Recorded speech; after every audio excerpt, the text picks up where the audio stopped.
And this man came up to me after I explained this at the break, and he said, "Thank you so much for sharing that, because actually when the earthquake happened, I leapt up from my bed and I ran out of my apartment, and I didn't wake my wife, and I didn't grab my children." And he said, "I've lost family members, and I've been deeply personally impacted by this earthquake, but this was the thing."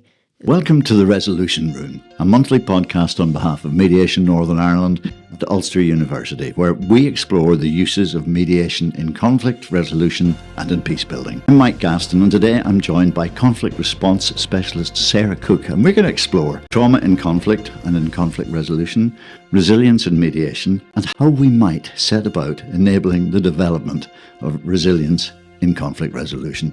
Like most peace builders and many, many mediators, I sort of stumbled into the profession. So I think so many of us would say we sort of accidentally became peace builders. And that certainly has been the case for me. So I was here for about 3 months, living in Derry, living on the water side with a woman who worked for the police and living in a very loyalist housing estate there. And then, of course, studying and socializing on the city side in Derry, but was offered a really interesting role running an organization that worked with dialogue and storytelling as a means to address some of the psychosocial impact of the conflict in Northern Ireland. It was a Derry-based project, and we were really honoring the requests of families in Derry who had often been affected quite deeply by state violence and who wanted to really have a conversation, a dialogue for their own healing purposes with people who had been involved with the British Army. But what was really inspiring about that is, you'd think that might be quite heavy work, but it was actually really uplifting. But what I also took away from that work was this really strong awareness of the way that trauma was impacting people.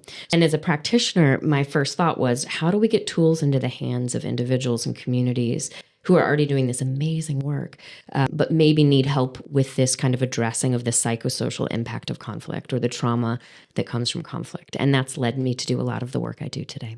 Understand a little bit more about what's normal when we are experiencing adversity, but also to normalize it for themselves, to go, yeah, actually, I was responding that way because I'm a human being, and this is how humans are designed to respond.